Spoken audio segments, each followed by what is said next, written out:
paksa yan para sa mga bike na gustong maglagay ng Nipro Music. Ito siya oh. Ito na yung pwestuhan natin. Ito yung Nipro Music natin ha. Tapos ito yung ano natin, yung ating horn button. Yan yung horn button natin ha. Pag gusto niyo magpailaw, ito yon. Pag gusto niyo maglagay ng ilaw. Tapos ito yung busina natin.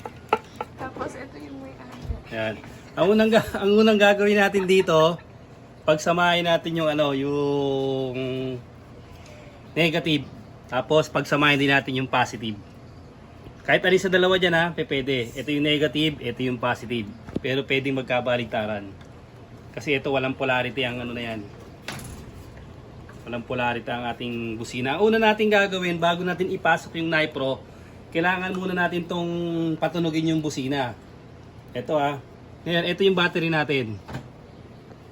Ito yung battery, ito yung positive, yung plus at saka yung red. Tapos yung black naman dito at negative. Ito siya ha, positive at negative. Ang una natin gagawin, itong positive ilalagay natin dito sa isang ano ng busina.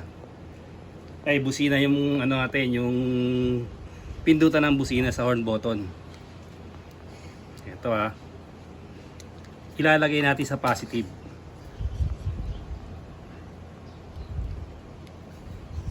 Ito pa Siya ba? gagawin sa camera. Okay, sa positive ha. Lalagyan natin sa positive itong isa. Ito yung mga kabikers natin. Ite-testing mo ito pa to.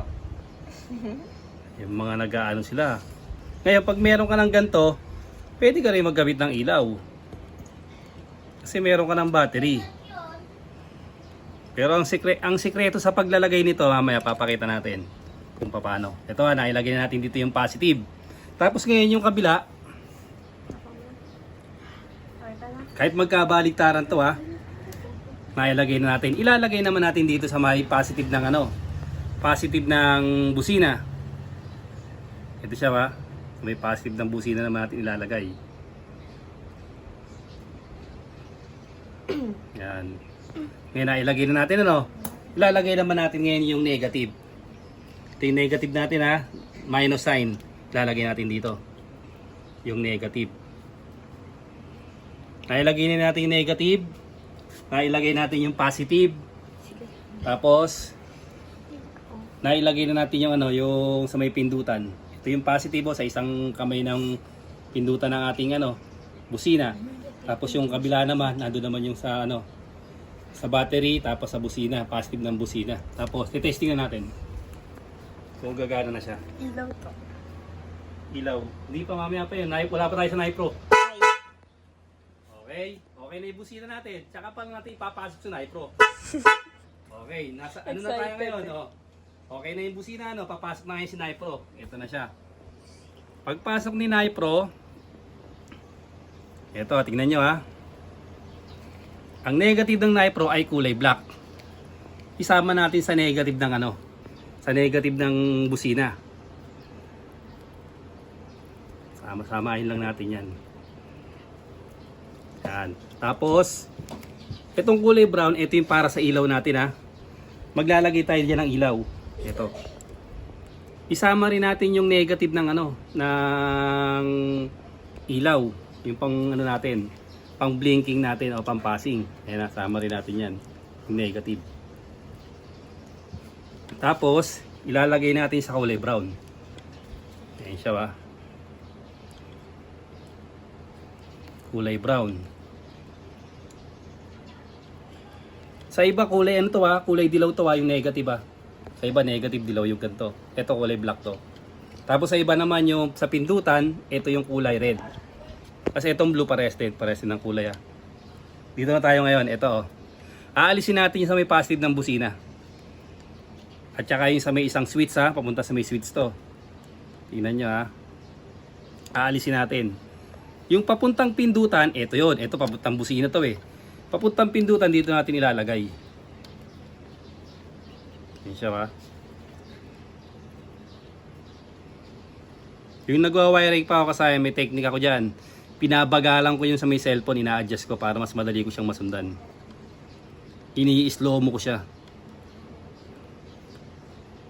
Tapos pag mahina yung net, download nyo lang siya.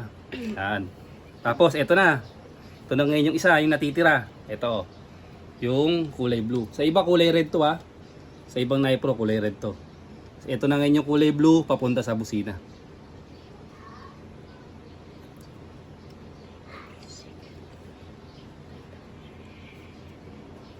Ayan na. Okay na yan. Kumpleto na yung ating pag-wiring. Aayusin na lang natin mamaya yan. Ite-testing na lang ngayon natin. Ito na yung selector natin. Ito na oh. Pag naka number 1 yan, normal horn lang siya. Yan oh. Normal horn. Tapos pagka number 2 tayo, yan yung rapid horn naman niya. Ito na yung ilaw niya. Yan oh. Okay, tapos yung number 3 natin.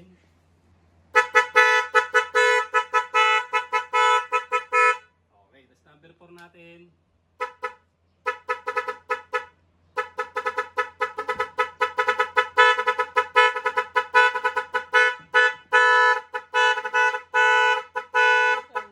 Number 5 natin. 8 lang to ha.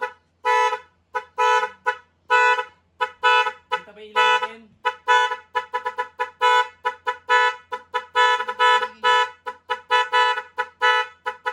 Ilan din natin ito ha. Tapos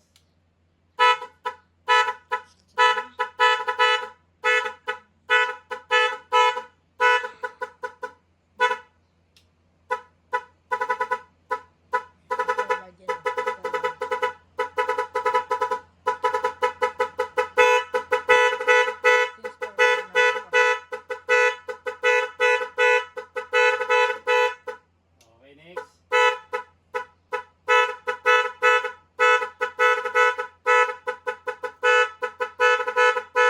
Pang ano lang to, 8 lang to ha. Okay, 8 na. Tapos pipili na kayo ng gusto nyo. Number 4 ba gusto mo? Number 4. Yan.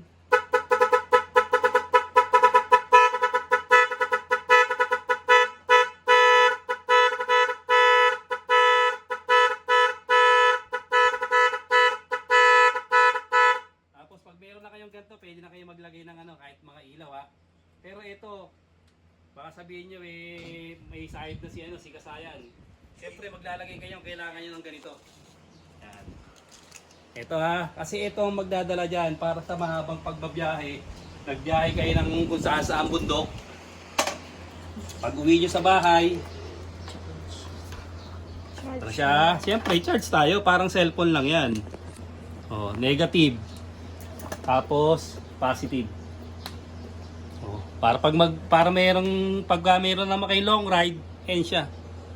Siyempre, pagka magkakabit kayo sa bike niyan, hindi naman kasi mag-charge yan. Kaya kailangan meron kayo niyan, no? Meron kayong charger para sa inyong Nipro Music o kahit sa mga busi-busi na lang na gagawin nyo. Pag meron kayong comment, mga bikers, at magkakabit kayo ng Nipro, mag-comment na kayo. Subukan mo na yung Nipro Music. Pag sound check, ayan ang gagamit yan. Mag-comment lang ang mga bikers.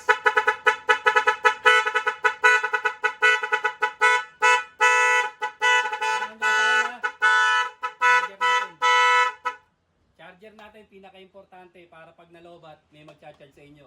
Hindi ka na magpapacharge ng battery na 20-20. Para sa bahay mo, meron ka ng charger. Hanggang dito na lang mga kasayan. Salamat sa panonood.